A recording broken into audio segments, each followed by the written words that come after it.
শাইতানির রাজিম। বিসমিল্লাহির রহমানির রহিম। তো প্রিয় বন্ধুরা, কেমন আছেন? আশা করি সবাই ভালো আছেন। তো আজকে যে তদবিরটি নিয়ে উপস্থিত হয়েছি, তদবিরটি হলো যে কোনো কুমারী মেয়ের শীঘ্রই বিবাহ হওয়ার একটি যন্ত্র।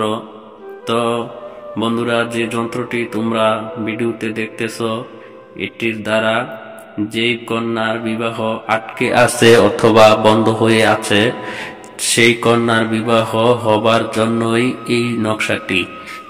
তো গাইস, কিভাবে এই যন্ত্রটি তৈরি করবা, প্রস্তুত করবা বা লিখবা, বিস্তারিত জানতে হলে ভিডিওটি প্রথম থেকে শেষ পর্যন্ত দেখবা। কেউ স্কিপ করে দেখবা না। স্কিপ করে দেখলে হয়তো কোনো কথার ফাঁক পড়ে যেতে পারে, তোমাদের বুঝতে অসুবিধা হতে পারে। তো গাইস, আমি আছি তান্ত্রিক মোহাম্মদ আরিফুল ইসলাম, জৈন চিকিৎসক, তোমাদের সাথে তোমাদের স্বাস্থ্য সেবার জন্য, সকল প্রকার সমস্যা সমাধানের জন্য। তো আমার চ্যানেলকে সাবস্ক্রাইব করো এবং পাশে থাকা বেল আইকনে ক্লিক করে একটি লাইক করে দাও, যেন সবার আগে আমার ভিডিও তোমার চ্যানেলে পৌঁছে যায়।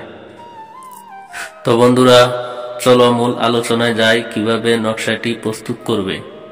নকশাটি লিখবে যে কোনো শনি অথবা মঙ্গলবার দিন এই যন্ত্রটি লিখবে। অবশ্য লাল কালির দ্বারা লিখবে।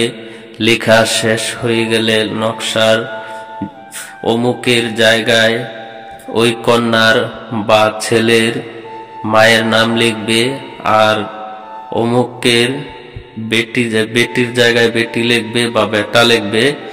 তারপর ওই কন্যা বা ছেলের নাম লিখবে।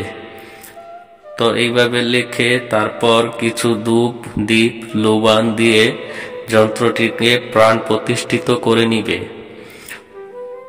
এবং কাজটি করার আগে অবশ্যই আমার কাছ থেকে স্ক্রিনে দেওয়া নাম্বারে যোগাযোগ করে অনুমতি নিয়ে নিবে, কারণ অনুমতি ছাড়া এটির কোনো কার্য সফল হবে না। তো এটি কি করে ব্যবহার করবে? মোট 3টি নকশা তোমরা লিখে নিবে। নকশা লেখা হয়ে গেলে তোমরা একটি নকশা একটি তাবিজে ভরবে, যেন তাবিজটি কোনো ফুটো বা লিক না থাকে। ভালো করে তাবিজের ভিতর হাওয়া দিয়ে দেখে কিনে নিবে একটি লোহার তাবিজ। তো লোহার তাবিজের ভিতরে ভরে ভালো করে মন দিয়ে বন্ধ করে দিবে, যাতে কোনো প্রকারে পানি তাবিজের ভিতরে না ঢুকে। যদি পানি ঢুকে যায় তাহলে অবশ্যই কবচটি নষ্ট হয়ে যাবে। আর কোনো মৃত্যু বাড়ি অথবা কোনো শিশু সন্তান জন্ম হয়েছে বা যেটাকে আমরা সরিঘর বলি, ওই সমস্ত অপবিত্র বা নাফাক কোনো জায়গায় যাওয়া যাবে না, তাহলে তাবিজে ছুঁচ লেগে তাবিজটি নষ্ট হয়ে যেতে পারে। তো ছেলে হলে ডান হাতে, মেয়ে হলে বাম হাতের বাজুতে এটি ব্যবহার করবে এই তাবিজটি। আর একটি তাবিজ ঘরের দরজায়, মেয়ের ঘরের দরজার সামনে ঝুলিয়ে রেখে দিবে।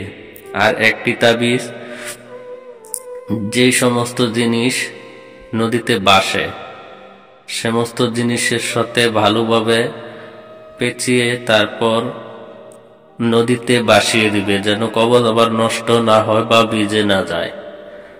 তো এইভাবে যদি তোমরা কাজ করো তাহলে অবশ্যই 100% এই তদবিরের দ্বারা তোমাদের ওই অবিবাহিত ছেলে বা মেয়ের শীঘ্রই বিবাহ হবে, এবং বিবাহ যদি আটকানো থাকে তাহলে সেটিও নষ্ট হয়ে যাবে।